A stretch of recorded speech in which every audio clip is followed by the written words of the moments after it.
Hi, my name is Niquekko. I'm a member of the Thousand football team, and today I will be reading "And to Think That I Saw It on Mulberry Street" by Dr. Seuss. When I leave home to walk to school, Dad always says to me, "Marco, keep your eyelids up and see what you can see." But when I tell him where I've been and what I think I've seen, he looks at me and sternly says, "Your eyesight's much too keen. Stop telling such outlandish tales. Stop turning minnows into whales. Now what can I say when I get home today?"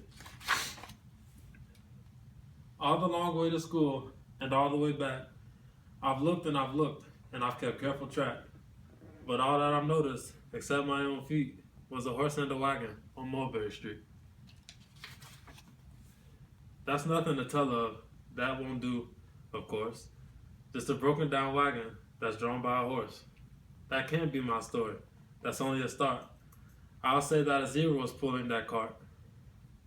And the story is that no one can beat when I say that I saw it on Mulberry Street. Yes, the zebra is fine, but I think it's a shame. Such a marvelous beast with a cart that's so tame. The story will really be better to hear if the driver I saw were a charioteer. A golden blue chariot, something to meet, rumbling like thunder down Mulberry Street. No, it won't do it all. A zebra's too small. A reindeer is better. He's fast and he's fleet, and he looked mighty smart on old Mulberry Street. Hold on a minute, there's something wrong. A reindeer hates the way it feels to pull a thing that runs on wheels. He'd be much happier instead if he could pull a fancy sled. A reindeer in a sleigh? Say, anyone could think of that. Jack or Fred, or Joe or Nat. Say, even Jane could think of that. But it isn't too late to make one little change. A sleigh and an elephant, there's something strange.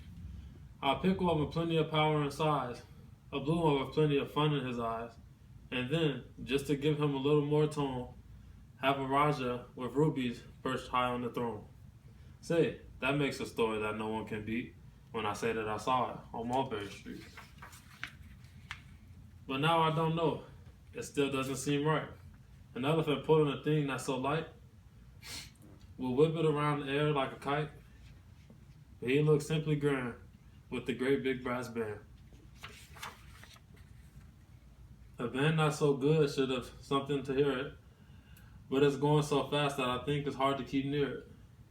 I'll put on the trailer. I know they won't mind if a man sits and listens while he's hitched on his behind. But now it's fair. Is it fair that what I've done? I'll bet those wagons weigh more than a ton. That's really too heavy, a load for one beast. I'll give him some helpers. He needs two, at least. But now what worries me is this. Mulberry Street runs into bliss. Unless there's something I can fix up, there'll be an awful traffic mix-up. It takes police to do the trick, to guide them through where traffic's thick. It takes police to do the trick. They'll never crash now. They'll race at top speed, with Sergeant Mulvaney himself in the lead. The mayor is there, and he thinks it is grand, and he raises his hat as they dash by the stand. The mayor is there, and the aldermen too, all waving big banners of red, white, and blue. And that is a story that no one can beat when I say that I saw it on Mulberry Street. With a roar of its motor, an aeroplane appears and dumps out confetti while everyone cheers. And that makes the story really not bad, but it still could be better. Suppose that I add a Chinaman who eats with sticks, a big magician doing tricks, a 10-foot beard that needs a comb. No time for more, I'm almost home. I swung round the corner and dashed through the gate. I ran up the steps and I felt simply great. For I had a story that no one could beat, and to think that I saw it on Mulberry Street. But Dad said quite calmly, just draw up your stool and tell me the sights on the way home from school. There was so much to tell, I just couldn't begin. Dad looked at me sharply and pulled at his chin. He frowned at me sternly from there in the seat. Was there nothing to look at? No people to greet? Did nothing excite you or make your heart beat? Nothing, I said, growing red as a beet. but a plain horse in the wagon on Mulberry Street. Thank you.